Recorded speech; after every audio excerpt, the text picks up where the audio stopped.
Jaron has lived experience of homelessness, trauma and addiction. Jaron, who went from living on the streets as a young adult to working to a family breakdown and then suffering a stroke at the age of 37, ended up homelessness again. All of this led to Jaron becoming a St Pat's resident, then head lodger and a volunteer at St Pat's, and he's now a valued employee and peer support worker at St Patrick's, which is a fantastic service here in Fremantle, and is working across multiple departments. I'd like to thank Jaron not only for his fantastic contribution to Parity, but to speaking with us today. As Professor Flathouse said, if we're to drive systems change, we need to listen, learn and fully engage with people with lived experience. That's how we'll drive reform. So can you please join with me in welcoming Jaron? Thank you.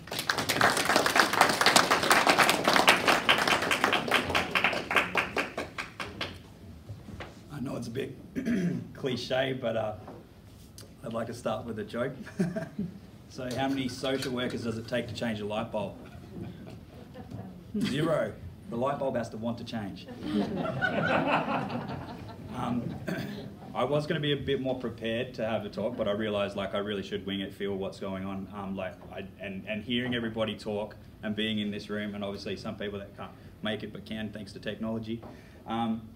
I just got to say thank you, for all the work that everybody does. If you guys work almost as hard as Tracy and Michael do, I know I get to be part of that team, and I've been welcomed into it.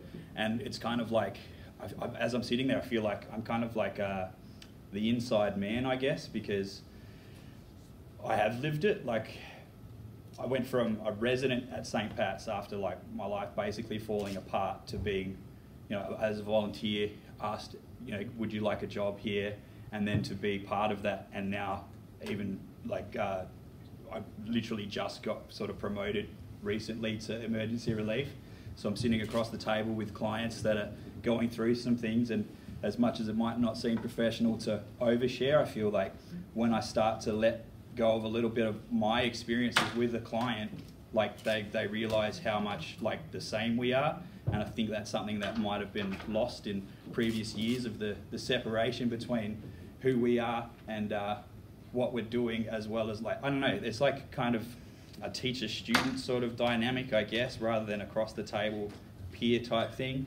So I always try to let someone know that I know where they're from on a level that they can relate to, where it's a genuine, authentic kind of relationship, or at least just so they feel like they can share more. A lot of the times I realise someone's not really willing to open up that much, but the fact that once I've given them a little bit, they unload, and I feel like I can do a better job of supporting them and finding out what their needs are because I've opened up a little bit myself. Knowing that about myself, that I do wear my heart on my sleeve, I've evolved to this point because I've had the freedom to be able to. So I really appreciate Tracy and Michael for being supportive and inviting me to things like this. To have an article like this written about me, I never thought I'd be in the middle of a homelessness magazine, but it is a very cute photo that's in there. My partner and child couldn't be here today because they didn't get much sleep last night. It's what it's like with new babies.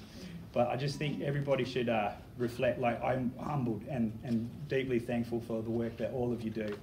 Honestly, it is the words around the room, catalyzing social change. It is part of the zeitgeist now, I think, that people are trying to open their eyes more to the experiences of people that have been through trauma or multi-generational trauma.